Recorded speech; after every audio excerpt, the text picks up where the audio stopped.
అర్హులందరికీ ration కార్డులు health కార్డులు విడిగా ఇస్తామన్నారు మంత్రులు. ప్రస్తుతం రాష్ట్రంలో 89 లక్షలకు పైగా రేషన్ కార్డులు ఉన్నాయని చెప్పారు. ప్రపంచ ఫార్మా దృష్టిని ఆకర్షించేందుకు జీనోమ్ వ్యాలీని ప్రపంచ స్థాయి ప్రమాణాలతో తీర్చిదిద్దుతున్నామని తెలిపారు. హైదరాబాద్ బ్రాండ్ను ఫార్మా కంపెనీల బ్రాండ్గా తీర్చిదిద్దామన్నారు మంత్రులు.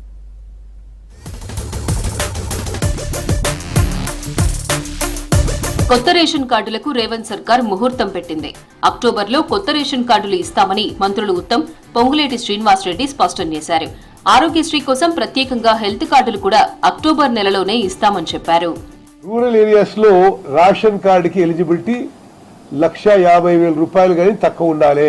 అర్బన్ ఏరియాస్ లో 2 లక్షలు దానికంటే తక్కువ ఉండాలి. మరి భూమి యజమానులకి మరి వెట్ ల్యాండ్ అయితే 3.5 acres and below, dry land అయితే 7.5 acres అండ్ బిలో. అంటే ఇప్పుడు ఈ రోజు ఉన్న నిబంధన ఇది. దీన్ని ఏ విధంగా ఇదే కొనసాగించాలన్నా, దీన్ని పెంచాలన్నా, తగ్గియాలన్నా అనే విషయాన్ని మేము ఇంకా పరిశీలిస్తున్నాం. వచ్చే మీటింగ్ లో ఫైనలైజ్ చేస్తాం.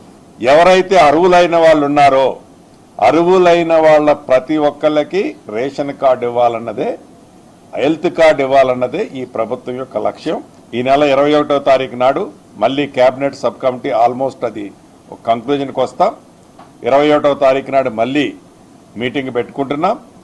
ఏది ఏమైనా ఈ కేబినెట్ సబ్ కమిటీ రిపోర్టు ఈ నెలాఖరికి ఫైనల్ చేసి వచ్చే నెలలో చిత్తశుద్ధితో తెలంగాణ రాష్ట్రంలో ఉన్న అర్హులైన ప్రతి ఒక్కరికి smart ration card, smart health కార్డుని ఈ ప్రభుత్వం ఇవ్వటానికి సిద్ధంగా ఉంది. హైదరాబాద్ బ్రాండ్ ను ప్రపంచవ్యాప్తం చేసేలా పరిశ్రమలకు ప్రోత్సాహం అందిస్తున్నామన్నారు మంత్రి శ్రీధర్ బాబు. మేడ్చల్ మల్కాజ్గిరి జిల్లా పరిధిలోని జీనోమ్ వ్యాలీలో పరిశ్రమ ప్రతినిధులతో సమావేశమయ్యారు. జీనోమ్ వ్యాలీలో పెద్ద ఎత్తున పరిశ్రమల ఏర్పాటుకు ముందుకొస్తున్నారని, వారికి ప్రభుత్వం తరపున అన్ని సహాయ సహకారాలు అందిస్తామన్నారు శ్రీధర్ బాబు. ప్రో ఇండస్ట్రీకి సంబంధించిన ప్రధానమైన నిర్ణయాలు, హైదరాబాద్ బ్రాండ్ ఇమేజ్ ని ఇంకా 10 అంతల ముందుకు తీసుకెళ్లే ప్రయత్న భాగంలో ఈరోజు లారస్ ల్యాబ్ వాళ్ళు 2,000 కోట్ల రూపాయల ఇన్వెస్ట్మెంట్ కూడా ఈ రోజు వారు ప్రకటించడం అనేది ఇంకా ఇక్కడ ఉన్న వాతావరణం, పరిశ్రమలకు సంబంధించిన వాతావరణం ఇంకా పకడ్బందీగా ముందుకెళ్తాం. జలసౌధలో ఉత్తమ్ కుమార్ రెడ్డి అధ్యక్షతన ఎస్సీ వర్గీకరణ కేబినెట్ సబ్ కమిటీ భేటీ అయింది. ఇందులో మంత్రులు పొన్నం ప్రభాకర్, శ్రీధర్ బాబు, సీతక్క, దామోదర రాజనరసింహతో పాటు ఎంపీ మల్లు రవి పాల్గొన్నారు. ఎస్సీ వర్గీకరణపై సుప్రీంకోర్టు ఇచ్చిన తీర్పు, రాష్ట్రంలో వర్గీకరణ అమలుపై సమావేశంలో చర్చించారు.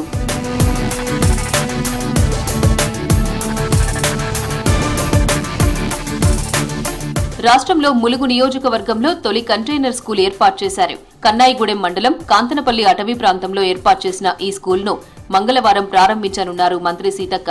ప్రస్తుతం గుడిసెలో నడుస్తున్న పాఠశాల శిథిలావస్థకు చేరింది. కొత్త స్కూల్కు అటవీశాఖ అనుమతి ఇవ్వకపోవడంతో కంటైనర్లో స్కూల్ ఏర్పాటు చేశారు. స్థానిక ప్రజల అభివృద్ధి కోసం అటవీ నిబంధనలు సులువు చేయాలని కేంద్ర ప్రభుత్వాన్ని కోరారు మంత్రి సీతక్క.